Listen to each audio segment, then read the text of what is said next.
मैंने एक दिन सेशन कराया था जिसमें कहा था कि फिर मनहूस साबित हुई क्योंकि टूरिस्ट को लेकर के गायब हो गई थी। जो टाइटैनिक जहाज दिखाने के लिए टाइटन नाम की, ओशन गेट नाम की जो सबमरीन गई थी, उसके बारे में पता चल गया कि वो मतलब दूसरे दिन ही अपडेट आ गया था, तो हमने सेशन नहीं किया उसके ऊपर कि आप लोग एक बार लीड लेने के बाद तो फिर आप लोग खुद से ही खोजने लगते हैं। तो उसमें खबर आ गई थी कि वो लोग मर गए, लेकिन एक बड़ा सवाल ये बनकर निकला कि इनको खोजने का, अब एक बार टाइटैनिक को खोजने के नाम पर भी खर्चे कभी किसी ने किए होंगे। अब वहीं जाकर के टाइटन नामक जो सबमरीन है ओशन गेट की, वो गिर गई। इस पूरी घटना को जब आपने जो छूटा आपसे, उसको भी मैं बता देता हूं क्या हुआ इस दौरान जब आप लोग इस जानकारी को प्राप्त करने के बाद चल रहे थे। तो देखिए क्या हुआ, अपन ने खबर करी थी, आपको पढ़ाया था मैंने, ये 21 जून के अराउंड है ना। 23 जून को खबर आती है, क्या खबर आती है? खबर आती है कि टैपिंग साउंड सुनाई दिया है सोनार में। सोनार क्या होता है?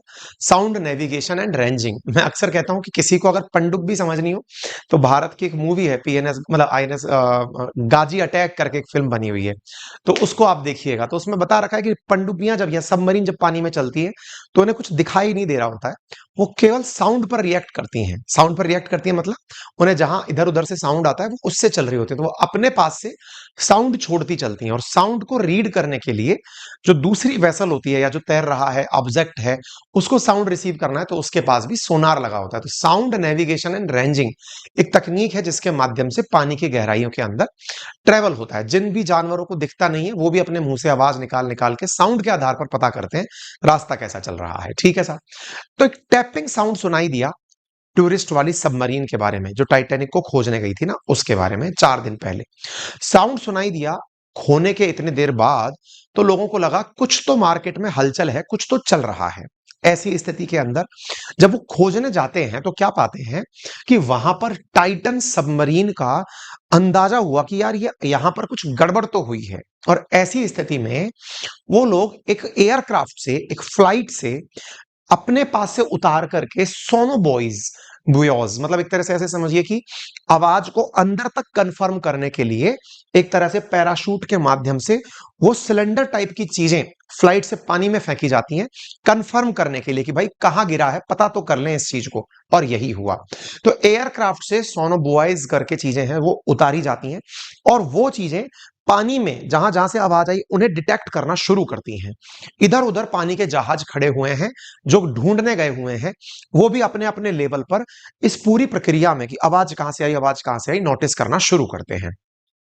नोटिस करना शुरू करते हैं तब उन्हें पता चलता है कि जहां टाइटैनिक गिरा था उसके लगभग 1700 मीटर की दूरी पर, 1700 फीट की दूरी पर यह हादसा हुआ है। यानी कि वहां पर कुछ फटा है।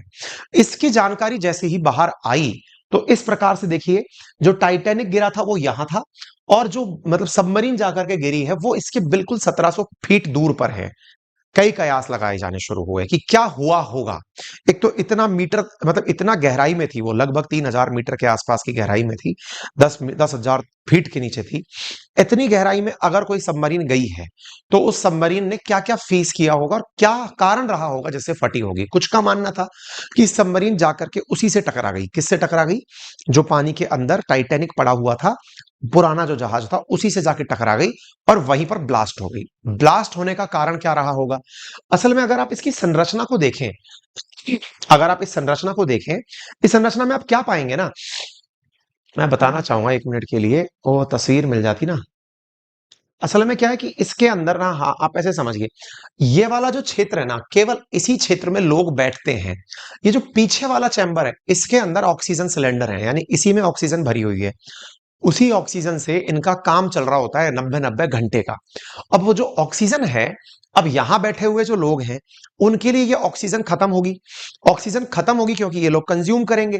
तो या तो ऑक्सीजन का प्रेशर इतना था कि जैसे ही कोई चीज इस टेल पर हिट हुई और वही फट गई, क्योंकि ऑक्सीजन ने इग्निशन के साथ एक्सप्लोजन का काम किया। किसी की चिंगारी को आग बनाने का जो काम है वो ऑक्सीजन करती है। अपन कहते हैं ना, हवा देना, आग को हवा देना, चिंगारी को हवा देना।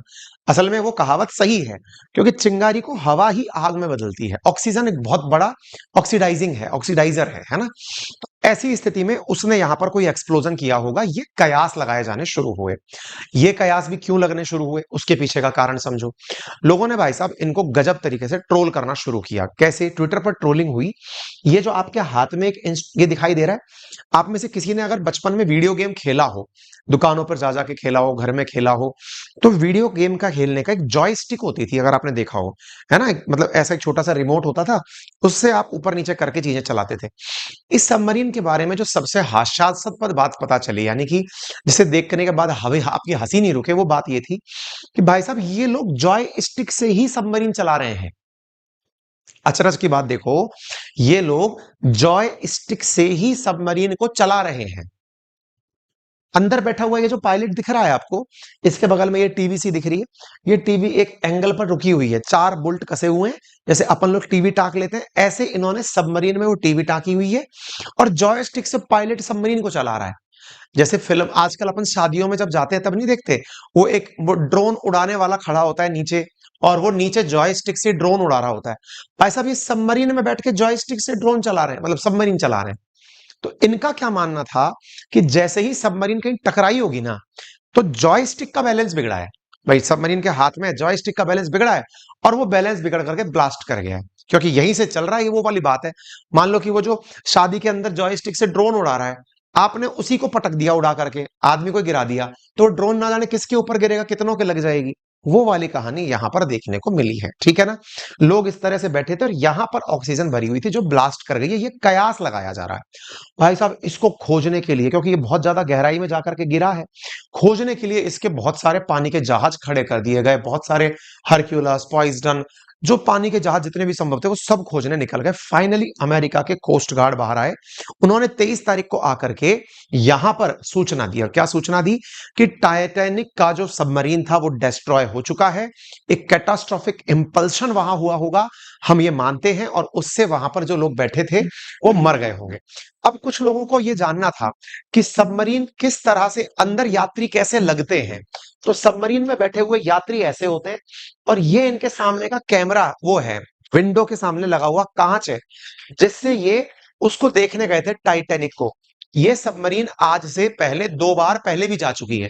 तो जब 2 बार पहले गई थी ना, तो 2 बार जब पहले गई थी, तो उस समय भी फोटोज बाहर निकल कर आई थी। तो ये टाइटैनिक अंदर से ऐसा दिखता है सबमरीन से जब आप देखने जाते हो, जिसके लिए उन्होंने 2 करोड़ रुपए खर्च किए। आप चाहो तो यहां से भी देख सकते हो, थोड़ा सा एमबी की डेटा खर्च करके, कि ये कैसा दिख रहा था अंदर से। हालांकि ये वीडियो इस बार वालों का नहीं है, पुरानी बार वालों का है, जो लास्ट टाइम गए थे ना उनका है, ठीक है ना? तो टाइटैनिक के, ये टाइटन नाम की जो सबमरीन है वो टाइटैनिक को ऐसे दिखाती थी ले जा करके, कि देखो ये रहा। लोगों का मानना है कि इसी में से कोई हत्ता फत्ता था जो लग गया, उससे इसका बैलेंस बिगड़ गया और वो चकरगन्नी हो गई, वहीं पर गिर गई। ठीक है, ओके साहब। इसके बाद में ये कहा गया कि पनडुब्बी 18 जून की शाम को निकली थी, 1600 दूर मिला है, मतलब 1600 फीट की दूरी पर ये लगभग मिला है, जिसमें जितने भी सवार लोग थे वो सब इसके अंदर मारे जा चुके हैं, ठीक है ना? ओशन गेट नामक जो कंपनी है उसने अपने द्वारा डीप कंडोलेंसेस दे दी और कहा कि वो समुद्र को खोजने गए हुए महान एक्सप्लोरर थे और हम उनको अपनी सांत्वना देते हैं, ठीक है। अनुमान लगाया जा रहा है कि ये सबमरीन जब अंदर गई थी तो इसके अंदर ब्लास्ट हुआ होगा और 5 हिस्सों में ये टूट गई होगी, ऐसा लोगों का मानना है। लोग अपने अपने एहसास दे रहे हैं, कुछ का कहना है कि भाई संभवतया वो टुकड़ा तो दिख गया, एक टेल तो इसकी पड़ी हुई दिख गई है नीचे, बाकी अन्य टुकड़े खोजे जा रहे हैं। हादसे की वजह को लेकर सब लोग अपने अपने लेवल पर कोशिश कर रहे हैं। अमेरिकी अधिकारियों का कहना है कि हमने अभी तक वो लोग तो यात्री वात्री तो नहीं मिले हैं, लेकिन अब लोगों का जो मत है वो ऐसा है, एक वीडियो था इसके बारे में, हालांकि वो वीडियो अब चल नहीं पाएगा। लोगों का मतलब इमेजिनेशन है कि ये जो किनारा है ना, ये लास्ट में टकराया है और ऐसे ये खंड खंड होकर के गिर गई, 5-6 टुकड़ों में बटी है ये सबमरीन, ठीक है। पनडुब्बी के अंदर दबाव की वजह से ये डैमेज हुआ है और उसके अंदर विस्फोट हुआ है। लोगों का मानना है, कई जो बुद्धिजीवी लोग हैं उनका मानना है कि पानी की इतनी गहराई में अगर सबमरीन है तो उस पर इतना प्रेशर रहा होगा जैसे कि एक एफिल टावर जितना लोहा एक सबमरीन पर खड़ा हुआ है। लेकिन सबमरीन तो बनी ही इसलिए होती है, प्रेशर बिल्ड करने के लिए बनी होती है। अब बड़ा सवाल, कैसे कैसे जहाज पानी के अंदर खड़े किए गए थे इसको खोजने के लिए। भाई साहब Glass Bay, Atlantic Marine, Atlante, Scandinavian, Deep Energy, John कैनॉट, जो भी बड़े बड़े जहाज हैं जो पानी की गहराइयों में जाकर चीजें खोज सकते हैं, वो खड़े किए गए थे पानी की गहराई को नापने के लिए और उसके प्रभाव को जांचने के लिए। लेकिन सवाल बड़ा बनता है, जब इतनी बड़ी चीजें आपने यहाँ खड़ी करी हैं, तो ये बताइए कि इसका खर्चा देगा कौन? भाई वो तो 2.5 लाख जो वो थे वो तो दे चा चुका कंपनी को। इतना बड़ा खर्चा आप लोग कर रहे हो, हवाई जहाजों से ढुंढवा रहे हो, रेस्क्यू ऑपरेशन चला रहे हो, तो पैसा कौन पे करेगा? कोई इंश्योरेंस कंपनी करेगी, कनाडा करेगा, अमेरिका करेगा, या फिर जो मतलब जो कोश जो कंपनी है जिसने ये जहाज लिया वो करेगा? कौन करेगा? और हाँ, ये जो लोग मर गए, क्या इनको इंश्योरेंस मिलेगा? ये सब आम बातें लोगों के दिमाग में आने लगी। बोले यार, $2.5 लाख यानी 2 करोड़ रुपया खर्च हुआ है। तो भाई साहब, इसके बारे में फिर एक्सपर्ट्स का निकलने बयान आना शुरू हुआ। क्या? पहली चीज तो कनाडा ने अपने द्वारा जांच बिठा दी है कि ऐसा क्यों हुआ, नंबर एक। दूसरी बात, इनका जो खर्चा हुआ ना, उस खर्चे से इनसे कुछ नहीं लिया जाएगा अब तक प्राप्त जानकारी के अनुसार। क्यों? क्योंकि पहले ही ये डेथ डिक्लेरेशन साइन करवा के लेकर जाते थे कि अगर कुछ हो गया तो पीछे से हमें कोई कुछ नहीं कहेगा। तीसरी चीज, जो जो जिस प्रकार से कभी कभी नाव पानी पे चल रही होती है, वो पलट जाती हैं, तो सरकार की जिम्मेदारी होती है, कोस्ट गार्ड की जिम्मेदारी होती है कि रेस्क्यू करना है, अपने लोगों को बचाना है। तो उसी प्रकार से कनाडा और अमेरिका की सरकारें उन लोगों को बचाएंगी, ऐसा अनुमान लगाया जा रहा है।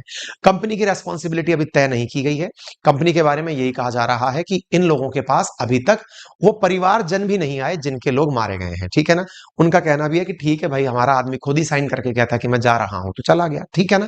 अच्छा, क्या इसके बारे में किसी को पता था कि कभी कुछ गड़बड़ हो सकती है? तो यहां पर लोगों का मानना है कि कई लोग जो पहली बार जब यात्रा पर गए थे ना इस सबमरीन से, क्योंकि ये तीसरी बार गई है, उन्होंने भी बहुत सारी रिस्क बताई थी अंदर। रिस्क क्या बताई थी? बोले इसके अंदर जो रिमोट कंट्रोल है वो अपने आप में एक रिस्क है। दूसरा, कई बार जब पनडुब्बी को पानी में उतारते थे, वो कहते थे मौसम खराब हो गया, आज नहीं उतारेंगे। कई बार कम्युनिकेशन लॉस्ट हो गया, अब नहीं चलेंगे। तो बोले जब पहले से ही उसमें इतनी दिक्कतें आ रही थी, तो उसे इतने बड़े जोखिम के लिए नहीं भेजना चाहिए था। अब वही वाली बात है, चीजें चली गई तो उसके पीछे कारण खोजे जा रहे हैं। करोड़पति लोग जा चुके हैं, वो 5 की 5 जल समाधि में सरकारी अनाउंसमेंट हो चुका है, ठीक है। उम्मीद है आप पूरी तरह से अपडेट हो चुके होंगे और जानकारी आपको मिल गई होगी। बाकी आपकी क्या राय है? क्या होना चाहिए? पैसा किससे लेना चाहिए इस प्रकार की दुर्घटनाओं में? क्योंकि एडवेंचर तो उन 5 लोगों का था, पैसा जनता का चला गया। क्यों? क्योंकि टैक्स पेड इनकम होती है ना भाई। जब सेना जब काम कर रही है, कोस्ट गार्ड जब काम कर रहे हैं, इतने हवाई जहाजों में ईंधन जल रहा है, तो उनको खोजने के नाम पर जो खर्चा हुआ उसको कौन उठाए? टैक्स पेड लोगों के द्वारा जो संसाधन विकसित किए गए हैं, सरकार लगाए। क्या इस तरह की चीजें तय की जाए कि भाई हाँ, इन लोगों से पैसा लेना चाहिए, और ये किसी भी बड़ी कंपनी के साथ हो सकता है? तो आप भी अपनी राय रख सकते हैं। कुछ लोग ये भी कह सकते हैं, अरे सर अब तो लोग चले गए, कुछ तो बख्श दो। जो भी आपकी राय है उसको आप अपने कमेंट बॉक्स के अंदर रख सकते हैं, ठीक है।